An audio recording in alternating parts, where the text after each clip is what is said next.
Hello, ladies and gentlemen, wherever you are, and welcome back to our podcast series on quality management system essentials.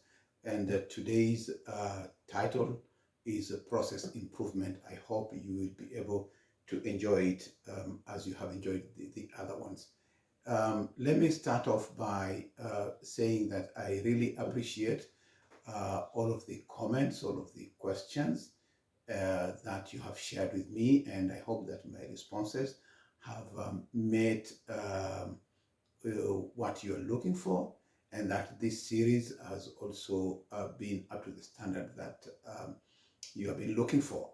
And I look forward to being with you for another 6 weeks, after which I will start a new series on laboratory management and also share with you my personal journey and also why I do what I do. Now, to get us off today's objectives that we are going to share together, and we should be able to relate the historical perspective of process improvement, describe the importance of process improvement in maintaining quality, and also explain the need for tools to monitor laboratory processes. The laboratory should have a way to continuously improve processes because, as we all know, and we should accept, that there is no process which is ideal and which has reached its maximum and cannot be improved any further. So we should have always ways that we can look forward to continuously improving these processes.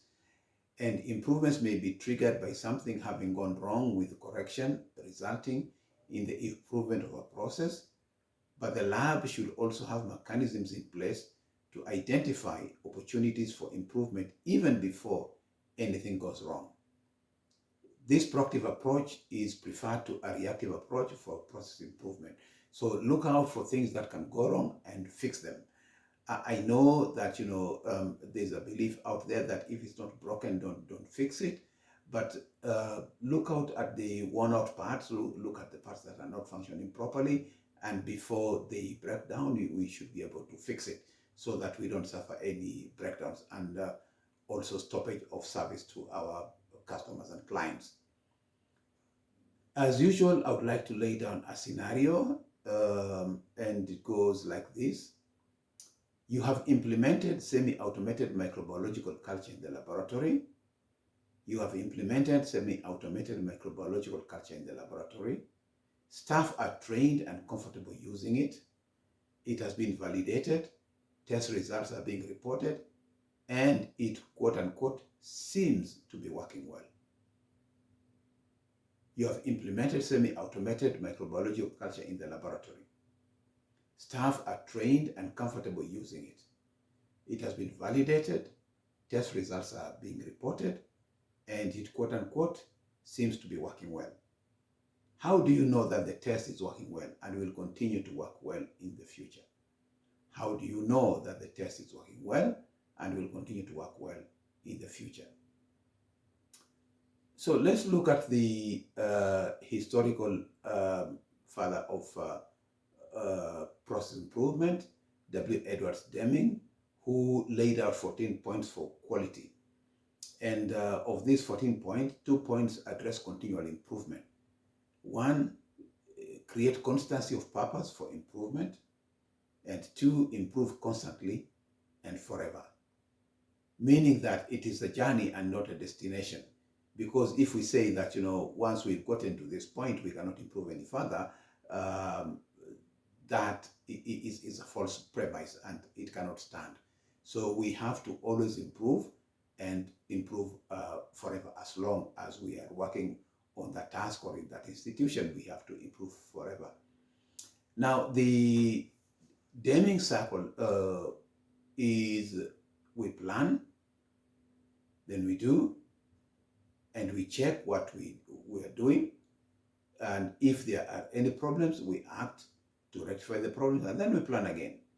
So the Deming circle, in other words, is an improvement circle based on the scientific method of proposing a change in a process, implementing the change, measuring the results and taking appropriate action. So you propose a change, you implement the change, you measure the results, and then you take appropriate action based on those results that you have observed. Continual improvement is based on ISO 15189, and it identifies potential sources of error. After identifying the potential sources of error, you develop a plan for improvement, as I said, in the Deming Circle. Then you implement the improvement plan, review the effectiveness of the action or the improvement plan that you have implemented, and then adjust the action plan and modify the system accordingly. So then you go back to implementation. So this is a continual improvement circle, the Deming Circle, that, as Edward Deming said, that we go on with it forever. So there are tools that are used for the process improvement, and these are internal audits, external quality assessment, external audit and accreditation, management review, and opportunities for improvement and quality indicators. So in order for us to monitor the quality, we must have what is known as a quality plan. This is an essential document and a plan for the laboratory, because without it, we don't have a foot to stand on and we cannot proceed any further. So the quality plan has got those tools that I mentioned before: internal audit, external audit, quality assessment, and quality control. And all of these provide opportunities for improvement with the end result of a quality goal. So they should all work in harmony together to achieve what we want to achieve, and that is the lab achieving what it has been set out to do, i.e. produce the right result for the right patient at the right time. However, there are new trends in the improvement tools which are lean and which optimize the space, time, and activity to improve the physical parts of the workflow. So we essentially walk around with a stopwatch, measuring the various tasks, how long they take, and then determine those redundant steps or the steps that require improvement. Because let me give a scenario, and I think a lot of us have seen this. You know, you go to a store or to a supermarket, and either somebody doesn't have a list, or if they have a list, they have not studied the layout of the supermarket. So they spend a whole lot of time walking around, and if you're at the top looking down at them, then they will look like confused spaghetti. Same thing in the design of a kitchen or in the design of a laboratory, that, you know, it needs to be designed in such a way that there is as minimal walking as possible, and that the steps, the walking steps should make sense. So the same way, like you walk into a supermarket, you should be able to go into aisle 1, take what you need, go to aisle 2, go to aisle 3, go to aisle 4 until the end, instead of, you know, reaching aisle 16 and then you realize that what you needed was in aisle 2, shelf number 3. You'll be very tired at the end of your shopping that day. So we have the Six Sigma, which is a formal structure of project planning to implement change and improvement. I will talk a little bit more about that. And it is structured in such a way that it assists in decision making for continual improvement, and it looks at control, defining the problem, measuring the problem, analyzing what the problem is, and improving. So continually like that. Now, let's ask ourselves a fundamental question. What is quality? When we say we want a quality product or we want a quality service, what exactly do we mean and what do we have in mind? So quality is defined as conformance to requirements. Quality is defined as conformance to requirements and not as goodness or elegance. The fact that something is elegant, something is good, doesn't mean that it is a quality product or it's a quality service. This is as defined by Philip Crosby in the Four Absolutes of Quality Management of 1979. Those requirements are set out, and that is what we need to look at. So quality indicators definition, these are established measures that are used to determine how well an organization meets needs and operational and performance expectations. So some folks sat down and wrote down the measures and arrived at a consensus that, if you meet these criteria, then it will be deemed as if you have got a quality system or a quality process. And these are defined in the ISO 9001 and ISO 15189 in the relevant sections of those ISO standards. So, quality indicators, they indicate performance, whether the performance is up to the defined standards or not. They determine quality. They highlight areas of concerns, identify areas needing further study, and track changes over time. Because some of the changes may be very subtle and will not be realized within a short period of time, and can only be realized after a long period of time when a lot of damage has been done into the system. Now, in measuring the performance, there are few quality indicators. The fewer the quality indicators, the better. We should have like about 4, 5, or 6 instead of having 20 or 30 or 40 quality indicators. So the fewer they are, the better. And the link to factors needed for success. What has been determined that success? Success could be determined by achieving a turnaround time of 100%, achieving error-free status of 100%, achieving 100% performance in external quality assurance, that kind of thing. No accidents or incidents in the laboratory. So these are some of the indicators of performance that can be determined. And also they are based on customer and stakeholder needs. So we should also start at the top and flow down. And these performance indicators change with changing environment and strategy, depending on what your strategy has been over the last year and the coming year. Then you can change them as you need to, and also have targets or goals based on research rather than arbitrary values. So you just don't wake up one morning and say, I want to check how long somebody is taking in doing a gram stain. This should have been based on research rather than arbitrary values, because a gram stain is just one step in a process, and you have to look at it holistically.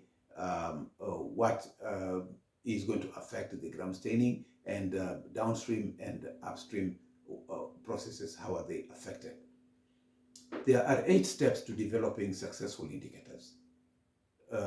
You should have an objective, methodology, the limits, interpretation, limitations, presentation, action plan, and an exit plan. The biggest secret for quality indicator team is to engage the folks who do the work, because they know what they do. Do not have an all-knowing attitude. You're not a demigod. You're not a know-it-all. Engage the folks where the rubber meets the road. Those folks, they know what they are doing. They know the work they do. So in a respectful way, engage your team and come up with the quality indicators as I indicated previously, so that there is consensus in the quality indicators that you'll be measuring. So some of these good quality indicators, they're measurable. That is, they have an objective which is measurable. They are achievable. They can be achieved within a certain period of time, and interpretable, that is specific. They are actionable, that is action-oriented. You should not have a quality indicator where you cannot action it. For example, if it's on the turnaround time and your target is achieving a turnaround time of so many hours or so many minutes for a particular process, and you're achieving, for example, 79%, how do you action that so that you're able to improve to 89% or 99% or 100%? The indicators should also be balanced, that is a full cycle.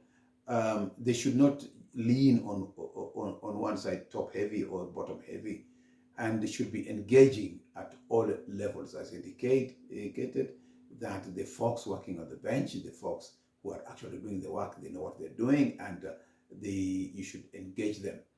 The indicator should also be timed, both short and long term, i.e. that at the short term that, we want to improve this to X number of minutes, this particular task, and in the long term, we want to improve the whole process. Like I gave the example of the gram stain, that, in the short term, we want to improve the number of minutes that taken to stain one slide, and overall, the long-term improved in the whole, for example, microbiological culture process. Mark Graham Brown, in Using the Right Metrics to Drive World-Class Performance in 1996, said that many organizations spend thousands of hours collecting and interpreting data. However, many of these hours are nothing more than wasted time because they analyze the wrong measurements, leading to inaccurate decision making. So you can spend 6 hours in a day measuring something which is just a waste of time, and even if you analyze it, it will not lead you to any accurate decision making. And these are called, like, for example, computer nonsense indicators. Just because a computer can calculate a value doesn't mean that it is useful. For example, if you want to calculate, say, urine culture times the glucose levels times the sedimentation rate or of blood, and divide that by telephone time that the technician spends calling or receiving calls, and multiply that by 100, it will give you a number. But the number is just useless. And again, if you multiply that with non-unit producing activities, like, for example, tea breaks, personal time, social time, idle time, it will give you definitely a number, but that number will not help you to make any decisions. So, as I indicated, that good quality indicators must be measurable. So if you look at, for example, good indicator examples, like a test order accuracy and appropriateness. The test that has been ordered, is it accurate? Is it appropriate? Pre-analytical stage, has the patient been identified properly? Has the correct lab request form been filled? In the analytical phase, in the laboratory, has the right test been performed? Accuracy of the point of care testing, for example, and in the post-analytical phase, reporting of critical values. For example, you got panic values, whether high or low. Have you reported them and reported them correctly and reported them on time? And also the turnaround time, because it's not just enough to report accurate results, but also report them on time so that they are used for patient care and management. Another system is the clinician satisfaction and clinician follow-up. Pre-analytical phase, accuracy and sample information. Has the right sample been collected in in using the right procedure, using the right container, using at the right time. Has it been stored properly? Has it been sent to the lab properly? Has it been received properly?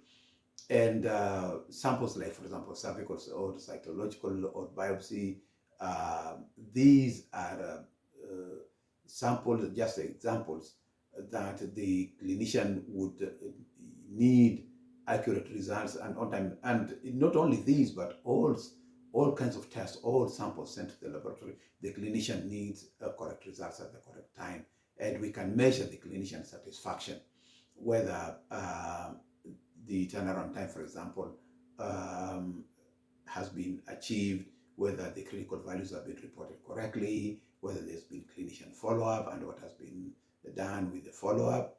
So all of these things, they are good indicators. Another one is, for example, blood culture contamination. This is usually a problem where the site of the blood collection has not been prepared properly, and so there is always the danger of introducing the microorganisms from the skin into the blood sample, and this results in a whole series of wastages from the technician time, the phlebotomist time, to the technician time, to the reagents and everything, simply because the sample was not collected properly.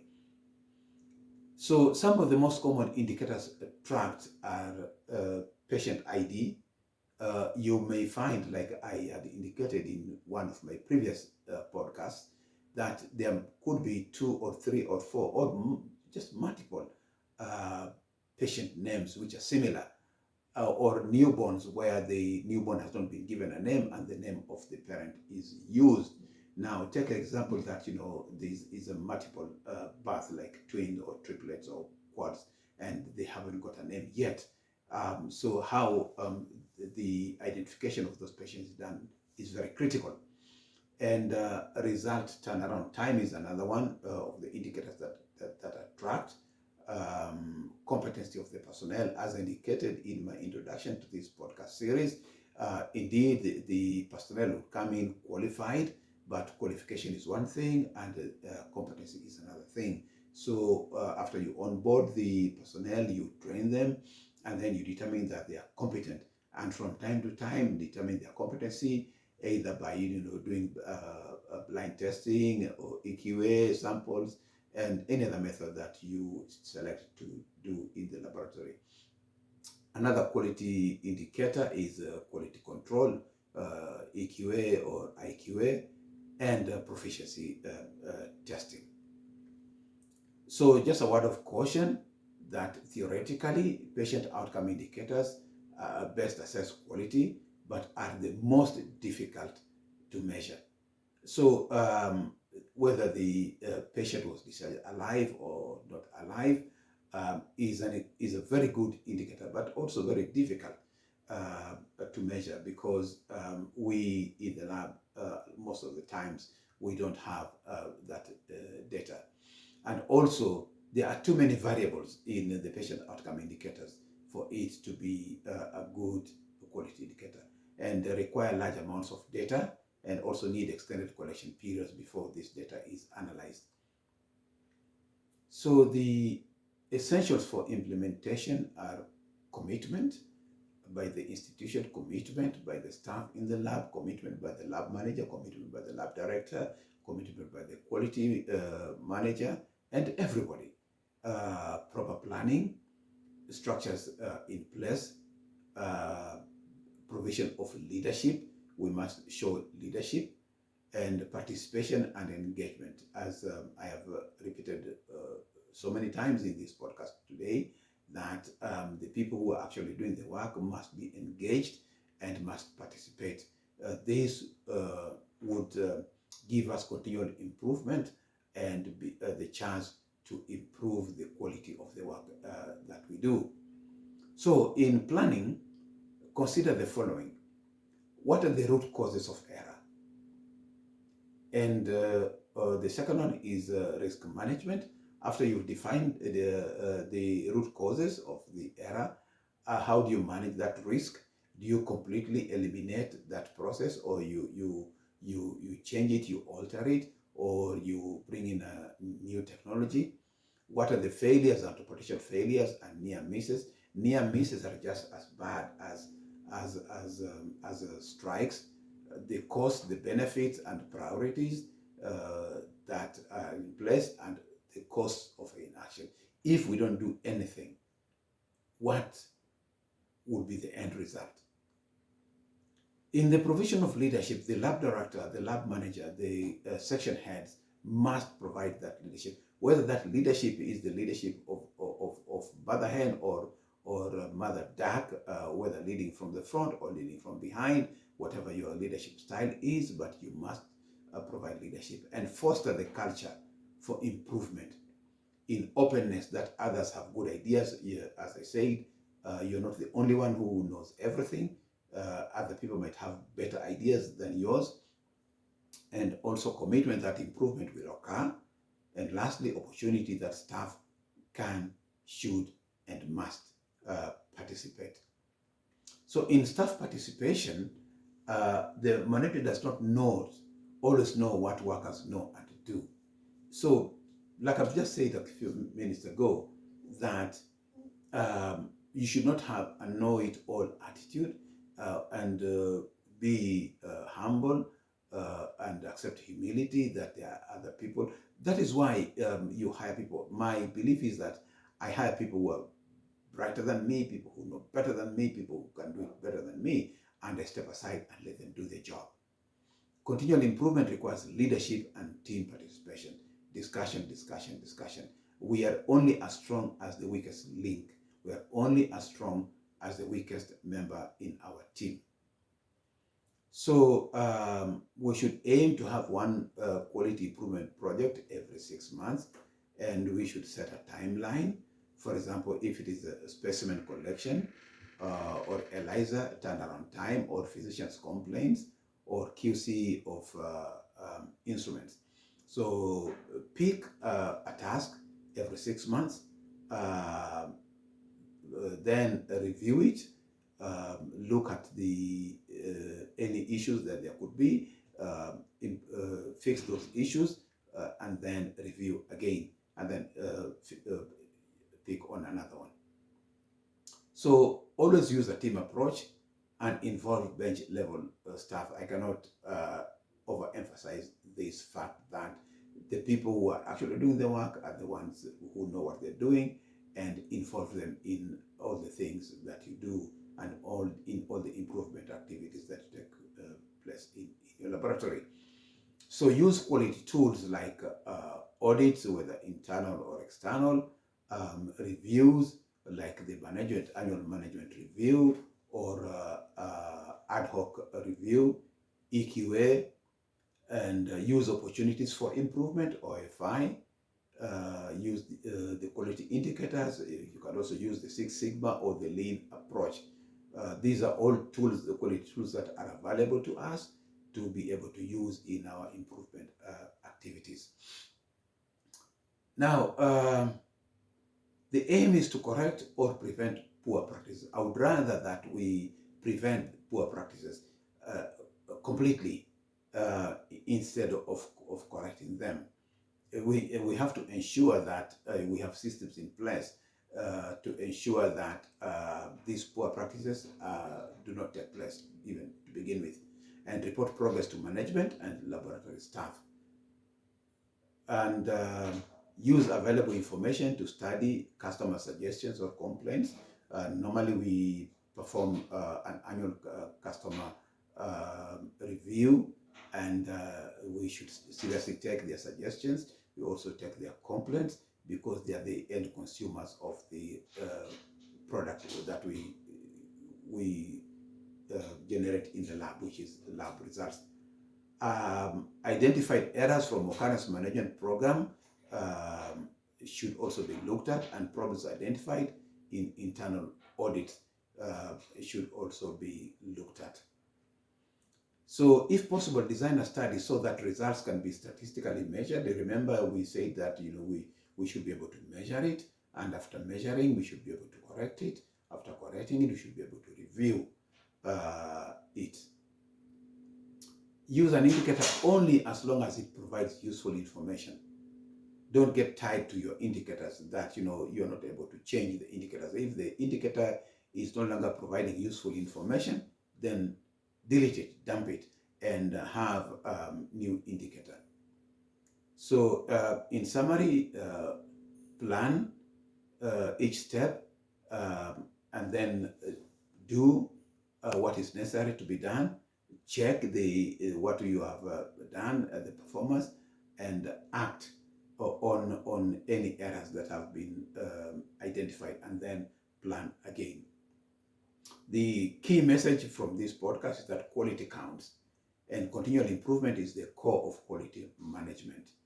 Thank you very much for keeping me company in this podcast, and as usual, I welcome your questions, your comments, your suggestions, or your concerns. You can reach me joundo664@gmail.com, joundo664@gmail.com.